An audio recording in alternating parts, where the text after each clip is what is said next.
네, 안녕하세요. 저는 한국문학관협회 특성화 프로그램 지원 사업 담당 김서영 간사입니다.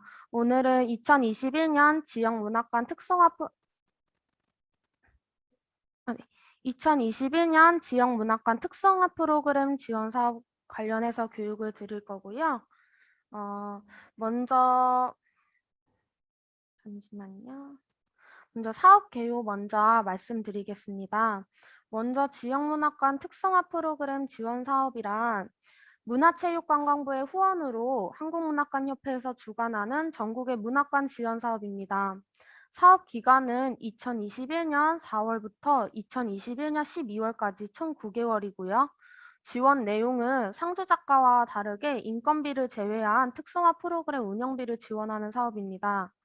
참여 규모는 이호조와 이나라도움 총 합쳐서 문학관 30개관입니다. 원래 특성화 프로그램 지원 사업은 비예치형 사업이었는데 올해부터 예치형 사업으로 변경되었어요.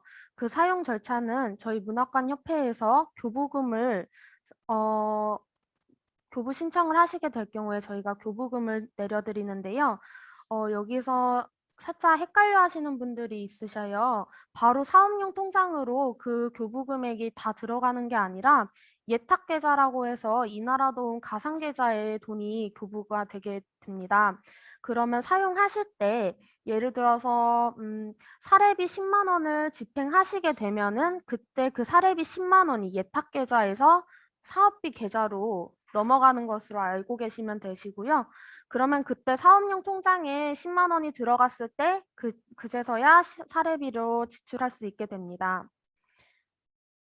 그리고 저희 문학관에서 사업 수행 결과물 또는 자료집, 인쇄물들을 제작할 때에 반드시 문화체육관광부 지원 사업임을 표기하셔야 합니다.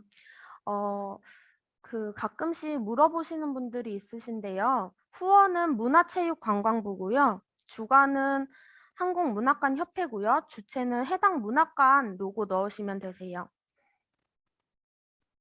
성희롱 성폭력 예방 안내 관련해서도 짧게 말씀드리겠습니다. 2018년 문화예술계 성희롱 성폭력 근절 대책에 따른 성희롱 성폭력 가해자 등에 대한 공적 지원 배제 등을 위해 문화체육관광부 소관 국고보조금 운영관리 지침이 개정되어 왔습니다. 위 지침 중에 성희롱 성폭력 예방을 위한 조치사항 등이 배포되었는데요. 주요 내용은 아래와 같습니다. 첫째, 보조사업자 선정위원회 위원 구성 시 가해자 배제. 두 번째, 성폭력 가해자 등에 대한 보조금 교부 취소. 세 번째, 보조사업 참여자에 대한 성희롱 성폭력 예방교육 의무화. 네 번째, 보조사업 수행 시 성희롱 성폭력 고충 처리 절차 마련입니다. 저희가 2021년에는 성희롱 성폭력 예방교육을 두 차례 나눠서 진행하였는데요. 이 외에도 이수를 하지 않으신 분들은 중앙교육연수원에 들어가셔서 자체적으로 이수를 하셔야 되시고 이수 확인증 및 각 문학관에서는 서약서 하나씩은 보내주셔야 됩니다. 저희가 양식은 메일로 예전에 보내드렸거든요. 이수 확인증이랑 서약서는 11월 30일 내로 협회 메일로 꼭 보내주셔야 합니다. 이번에 설문조사인데요. 저희 특성화 프로그램이 원래는 만족도 조사라고 통계표가 있었을 거예요. 근데 올해부터 새로 나간 양식이 설문조사예요. 이 부분은 문화체육관광부에서 요청이 된 건데요. 문화체육관광부에서 2021년 지역문학관 지원사업 설문조사를 실시하고자 만든 양식입니다. 이 설문은 국고보조금 사업의 효과를 측정하고 개선 사항을 파악하고 통계 분석 후 시사점을 도출하여 내년도 사업 구상 시 반영을 목적으로 하고 있습니다. 향후 본 사업의 지속 가능성을 판단하기 위한 설문조사이므로 이 설문조사는 반드시 해주셔야 되시고요. 특성화가 비대면으로 바뀌었다고 해서 안 하시는 게 아니라 비대면이어도 설문조사를 할 수 있는 상황을 만들어 주셔야 돼요. 상주 작가랑 특성화 모두 사업에서 설문조사를 받고 있기 때문에 무조건 해주시길 바랍니다. 설문 대상은 각 지역 문학관, 강사 등 사업 참여자, 프로그램 참여자이고요. 대상자에 따라 설문지 내용도 다르기 때문에 참고 바랍니다. 설문 기간은 2021년 5월부터 2021년 11월까지 프로그램 운영 기간이고요. 설문 결과 취합은 2021년 11월 30일까지 문학관 협회로 취합하신 후 메일로 보내주시면 됩니다. 이번엔 국고보조금 사용 안내 관련해서 말씀드리겠습니다. 먼저 공통사항인데요. 지원된 보조금은 해당 사업 이외의 용도로 사용하실 수 없는 거 잘 알고 계실 겁니다. 두 번째는 모든 지출은 계좌이체 및 보조 사업비 전용 카드로만 사용 가능하신데요. 작년에 예를 들면은 보조 사업비 카드가 아닌데 다른 카드를 사용하시고 그거를 인정해 달라고 하시는 곳이 있었어요. 근데 그 부분은 정말 안 되는 거 여러분도 아실 거예요. 애초에 사업 안내 시작할 때도 저희는 보조금 전용 카드로만 결제할 수 있다고 말씀드렸거든요. 이 부분 유의해 주시고요. 세 번째, 현금 인출 및 보조 사업비 전용 카드가 아닌 다른 카드를 사용 시에는 불인정 처리, 방금 말씀드린 부분 정말 조심해 주셔야 합니다. 네 번째, 연체료 및 수수료는 해당 문학관에서 부담하셔야 합니다. 다섯 번째, 매달 말에 추진 현황 작성해서 제출해 주셔야 합니다. 이 부분도 올해부터 반영된 부분이라 추진 현황이 좀 낯설으실 수도 있고 단어 자체가 좀 어려워서 저 또한 헷갈려가지고 잘못 안내드린 데가 있어요. 특히 실 인원과 연 인원인데요. 실제 인원은 행사에 참여한 인원이고요. 연 인원은 공 죄송해요. 연 인원이 실제 행사에 참여한 인원이고요. 실 인원은 행사에 공통된 사람을 제외한 수입니다. 이번엔 집행에 대해서 말씀드리겠습니다. 집행이란 아까 말씀드렸다시피 예탁계좌, 가상계좌에서 사용하시는 사업비 통장으로 비용이 이체되는 것이고요. 집행한 비용 사용 후에 잔액이 발생하시면 바로바로 반납을 해주셔야지 나중에 정산하실 때 저희 협회도 그리고 해당 문학관 담당자님들도 더 편하실 거예요. 집행 절차에 대해서 알아보겠습니다. 이나라도움에 집행 정산 들어가시면 집행 정보 등록이 보이실 거예요. 사업 연도와 사업명을 선택해 주시고요. 일반 세목 우선으로 들어가시면 됩니다. 이렇게 세목 우선으로 들어가시게 될 경우에 보조 세목, 집행 용도 및 이렇게 별표 쳐진 게 보이실 거예요. 이 부분은 무조건 해주셔야 되시고요. 여기 밑에도 거래처 정보와 은행 계좌번호 이 부분도 확인해 주셔야 되는데 제가 여기서 하나 부탁드릴 건 거래처 계좌로 이체와 보조금 계좌로 이체가 있을 겁니다. 거래처 계좌는 원천세를 제외한 계좌 이체를 모두 해주시면 되시고요. 원천세는 보조금 계좌로 이체해 주시길 바랍니다. 이 부분도 아까 말씀드렸다시피 협회와 해당 문학관 사업 담당자님들께서 정산하실 때 간편함이 있기 때문입니다. 아이고. 그리고 증빙 구분이 기타로 되어 있는 집행권은 전자세금 계산서와 보조금 전용 카드로 꼭 일주일 내로 변경해 주시길 바랍니다.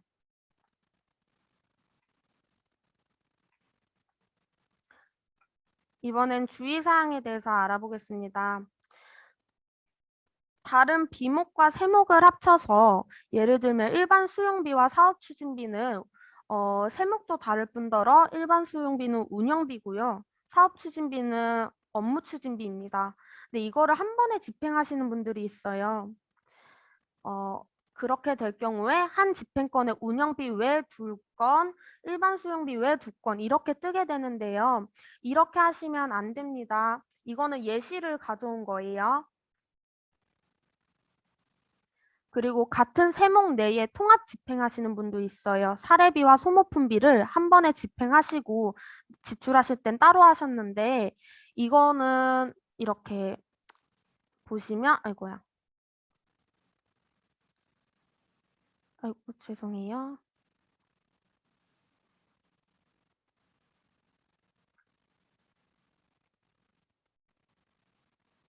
네. 여기 밑에 보시면 신앙송가해서 이렇게 다 건건으로 집행되어 있는 게 보이실 거예요. 이렇게 개별로 해주셔야 돼요. 그 사례비와 소모품비가 아니더라도 같은 세목 내에서 한 번에 집행하시는 건 안 됩니다. 그리고 모든 집행권에는 내부 결제된 지출결의서가 꼭 첨부되어야 합니다. 특성화 프로그램 지원 사업은 무조건 만족도 조사, 아까도 말씀드렸지만 꼭 응해 주셔야 하시고요. 이거를 반복적으로 말씀드리는 이유는 정말 중요해서인 거 아실 거라 믿고요. 증빙 구분별로 주의사항을 알아보겠습니다. 보조금 전용 카드는 선 집행 후 지출 사용 지켜주시길 바랍니다. 사용 후 일주일 내로 꼭 증빙 구분을 보조금 전용 카드로 변경해 주시고요. 영수증 혹은 거래 명세서. 근데 영수증이랑 거래 명세서를 첨부해 주시는데, 어떤 물품을 구입하셨는지 알아볼 수 없게 첨부를 해주시는 분들이 있으셔요. 근데 영수증이랑 거래 명세서를 첨부해 달라는 거는 어떤 내역을 구매하셨는지 확인이 필요하기 때문에 첨부를 해달라고 말씀드리는 거거든요. 그래서 확인 부탁드리고요. 지출 결의서도 첨부해 주셔야 되시고, 업무 추진비 사용 시 회의록과 사진을 또 첨부해 주셔야 되시는데 사진 같은 경우에는 국고로 사용을 하지 않았지만 술이 포함되어 있는 사진을 첨부하시는 곳이 있어요. 몇몇 군데. 근데 술은 국고 보조금으로 사용을 안 하셨다고 하시더라도 사진에는 술 사진이 나오지 않게 첨부해 주시길 바랍니다. 잔액 발생 시 즉시 반납해 주시고요. 계좌이체는 똑같이 선 집행 후 지출 지켜주시길 바랍니다. 사용 후 일주일 내로 꼭 증빙 구분을 전자세금 계산서 혹은 전자계산서로 변경해 주시고요. 아이고. 그리고 견적서, 통장사본, 계좌이체 확인증, 사업자 등록증, 지출결의서 꼭 첨부해 주시길 바랍니다. 잔액 발생 시 즉시 반납도 해주시길 바랍니다. 이번엔 집행용도 및 증빙문서 제목 관련해서 안내 드릴게요. 집행용도와 증빙문서 제목은 아래와 같이 주요 단어를 기재하셔야 합니다. 가급적 제목만으로도 내용을 알 수 있게 해주시면은 저희가 정산이나 필요 문서를 찾게 될 때 빨리 진행이 될 수 있기 때문에 서로 편할 수 있습니다. 또한 증빙문서 제목도 이렇게 카카오톡으로 사진 찍으신 분들이 있어요. 이분들도 이름 다 바꿔서 알아볼 수 있게 첨부해 주시길 바랍니다. 이번에 원천세인데요.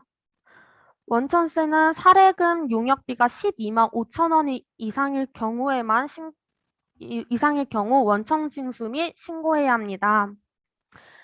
12만 5천 원 이하일 경우에는 징수액은 없고요. 일시적이고 우발적인 용역을 제공하는 경우에는 기타 소득세 8.8%, 독립된 자격으로 계속적, 반복적 용역을 제공하는 경우에는 사업소득세 3.3% 징수됩니다. 집행 실행 시 주의사항입니다. 신분증 금액 청구서 받으실 때는 원천세를 신고를 하셔야 돼서 주민번호 뒷자리까지 받으시지만 이나라도움에 첨부해 주시거나 저희 협회로 보내주실 경우에는 뒷자리는 무조건 가리고서 첨부해 주시기 바랍니다. 네, 네. 거래 금지 품목 및 금지 거래처는 반드시 확인하세요. 여기 책자, 저희가 오늘 아침에 메일로 운영 매뉴얼을 보내드렸어요. PDF 파일.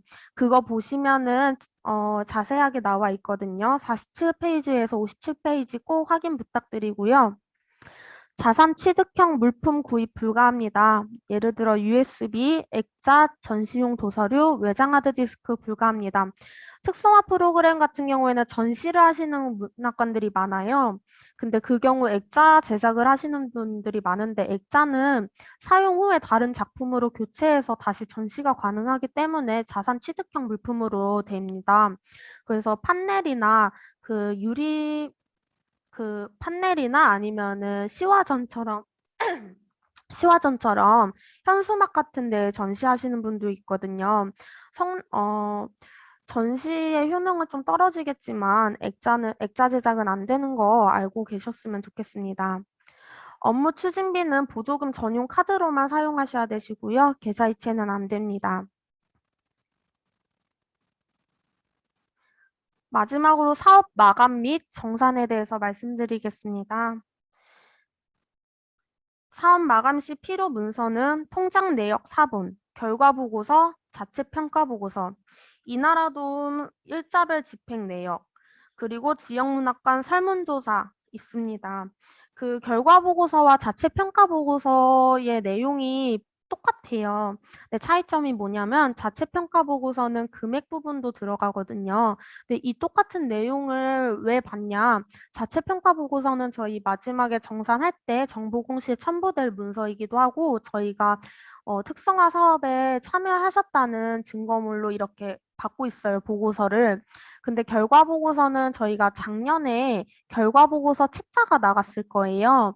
그것처럼 저희가 올해도 책자를 만들어서 다른 문학관에선 특성화 프로그램을 어떻게 했는지 또 좋은 아이디어를 공유하면서 어떻게 진행했는지 이 부분에 대해서 공유하기 위해서 만들어지는 책자이기 때문에 어, 귀찮으실 수도 있겠지만 두 개 다 꼭 보내주시길 바랍니다. 또한 2호조 같은 경우에는 정산 결과 보고서, 정산 총괄서, 통장 내역 사본, 그리고 설문조사. 또 여기서도 또 말씀드리는 거지만 설문조사는 정말 꼭 해주시길 바랍니다. 많이 안 하시는 분들이 많으셔요. 비대면으로 바뀌면서. 근데 비대면이어도 저희 국고비를 받았기 때문에 설문조사는 꼭 해주셔야 됩니다. 정산 절차 안내 말씀드리겠습니다. 먼저 해당 문학관에서 집행하신 내역들이 있을 거예요. 저희가 매달 보완 요청 혹은 보완 완료, 그리고 검토 완료 처리를 해드리는데요. 그 검토 완료 처리가 다 되었을 때 문학관에서는 해당 문학관에서는 수익금 등록과 집행 마감을 하게 됩니다. 그리고 저희한테 바로 연락을 주셔야지 저희가 확인이 가능해요. 저희가 알림이 뜨는 건 아니기 때문에. 그래서 문학관 협회에서 집행 마감하신 걸 정산 완료 처리해드리면 문학관에서는 정산 보고서를 작성해 주시고요. 한국문학관 협회에 또 연락을 주시면 저희가 바로 확인을 한 후 검토, 확정 처리를 해드릴 거예요. 정산 보고서 확정 처리가 되면 문학관에서는 이자, 정산금, 수익금 반납을 해주시면 되는데요. 이때 정산금이란 해당 문학관에서 예를 들어서 교부금이 500만 원이면 500만 원에서 쓰시고 남으신 돈을 말을 하는 거고요. 이자란 사업비 통장에서 발생한 이자가 아니라 아까 말씀드렸다시피 예탁 가상계좌에서 발생한 이자입니다. 그리고 수익금 반납은 사업용 통장에 집행해서 내려받은 통장에서 발생한 이자인데요. 가끔씩 정산하실 때 수익금은 반납 안 하시고 이자랑 정산금만 반납하시는 관들도 있어요. 그래서 수익금 반납까지 꼭 해주셔야 됩니다. 그리고 문학관 협회에 정보 공시하시고서 협회 보고를 해주시면 저희가 그제서야 정산 완료 처리해드립니다. 따로 처리해드리는 건 아니고요. 정산이 완료됐다고 알려드립니다.